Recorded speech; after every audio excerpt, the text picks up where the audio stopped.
अगर प्रॉपर्टी वाकई में साफ नियत के साथ दी जा रही है तो वो प्रॉपर्टी वक्फ के पास ही रहेगी, उसे कौन छीन लेगा आपसे? जवाब प्रेम शुक्ला जी आप दीजिए। इनको टाइम बड़ा कम लग रहा है और इसीलिए अब नीति लग रही है क्योंकि आपने 6 महीने मुकर्रर किया। बोले जिसकी खुद की नीयत खराब हो उसको हर कोई बदनीयत दिखाई देता है। श्रीमान अतीकुर रहमान की अपनी नीयत की समस्या है। इसमें किसी भी सामान्य मुसलमान को, पसमानदा को, बोहरी को, अहमदिया को, जो है आगा खानी, किसी को समस्या नहीं है। समस्या किसको है? जिन्होंने वक्फ बोर्ड की जमीनों को कब्जा करके अपने अड्डे बना रखे थे, उनको बहुत प्रॉब्लम है। आप मुझे बताइए ना, 100 वर्षों में वक्फ की जमीनें हुई 18 लाख एकड़ और 11 वर्षों में 21 लाख एकड़ हो गई, एक्स्ट्रा बढ़ गई। 21 लाख एकड़ बढ़ने का मतलब ही है कि आपने मन किया तो किसी के गांव को कब्जा कर दिया, वक्फ घोषित कर दिया। कहीं ईसाइयों का गांव कब्जा, कहीं हिंदुओं का मंदिर कब्जा, कहीं तालाब कब्जा, कहीं कुछ कब्जा, ये चल रहा था। अब चूंकि 6 महीने के भीतर आपको कागजात दिखाने हैं, पंजीकृत कराना है, कलेक्टर को के रेवेन्यू रिकॉर्ड चेक करने, तो बिना, अब आदरणीय अमित शाह जी ने जो कल कहा कि भाई आप कोई भी चीज को दान तभी कर सकते हैं जो पहले वो चीज आपकी हो जी। तो आपको वक्फ रजिस्टर इसलिए कराना, पहले आप ये सिद्ध कीजिए कि आपकी जमीन है, फिर आप वक्फ कीजिए, दान दीजिए, स्वागत है।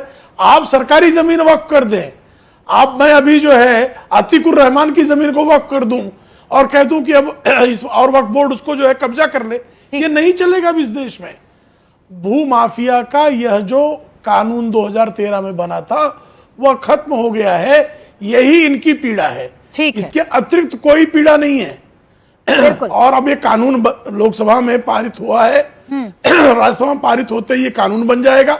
अतीकुर रहमान छाती पीटते रहे, नहीं, उनको ये लग रहा है कानून का पालन तो करना पड़ेगा, लागू हो जाएगा। ये कहते रहे कि मैं इसको नहीं मानता, क्या फर्क पड़ता है? को हवा दी जाएगी और उस पर चर्चा की जाएगी। ये आशंकाएं जो है मुस्लिम पक्ष की तरफ से जताई जा रही है। प्रेम शुक्ला जी, खैर तहसीन पूनावाला जी भी हमें स्टूडियो से ज्वाइन कर गए, इनके पास भी मैं चली जाती हूँ। तहसीन पूनावाला जी, मेरे पास दोनों बिल है, 2013 का संशोधन भी मेरे हाथ में है और 2025 का संशोधन भी मेरे हाथ में है। अब इस संशोधन को देखकर मुझे प्लीज कम से कम ये बताइए कि कौन सा ऐसा पॉइंट है जिससे आपको ये लग रहा है कि ये बिल मुसलमानों के खिलाफ है? थैंक यू प्राची जी, आपके शो में शिरकत करने का मौका मिला। प्रेम शुक्ला जी शो पे आप पता नहीं, थैंक यू। तो दो या तीन चीज़ इस बिल में, कुछ अमेंडमेंट्स का मैं स्वागत करता हूँ, जैसे आगा खानी समुदाय के लिए एक अलग वक्फ, बोरियों के लिए अलग वक्फ, वो चीज़ें अच्छी है, कुछ अच्छी चीज़ें हैं, उनका स्वागत करना चाहिए। लेकिन कुछ चीज़ें हैं जिस पर लेकर सवाल, जो सरकार से सवाल पूछे गए, अनफॉर्चुनेटली न माननीय गृह मंत्री न माननीय माइनॉरिटी अफेयर्स मिनिस्टर ने उनका कोई जवाब दिया। इस बिल के कुछ ऐसे प्रावधान हैं जो आर्टिकल 26, आर्टिकल 25 ने, आर्टिकल 30 ने, article 26, 7th schedule of the constitution और आर्टिकल 300 पर एक प्रहार है, जो राइट टू प्रॉपर्टी। हालांकि राइट टू प्रॉपर्टी एक फंडामेंटल राइट नहीं, एक लीगल राइट है।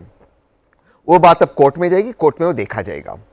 2 या 3 चीज मैं पूछना चाहता हूं। मैं कुछ प्रावधानों का स्वागत करता हूं, लेकिन 2-3 चीज डिस्टर्बिंग है। जैसे 7th शेड्यूल में सारे जो वक्फ बोर्ड है, ये स्टेट वक्फ बोर्ड होते थे और स्टेट उसमें कमिटीज अपॉइंट करते थे। अब जो प्रेम शुक्ला जी ने कहा कि किसी की ज़मीन ले ली, किसी का ये ले लिया, माननीय माइनॉरिटी अफेयर्स मिनिस्टर ने कहा तमिलनाडु ने 1500 एकड़ ले लिया, वहाँ पे 1500 साल पुराना मंदिर था।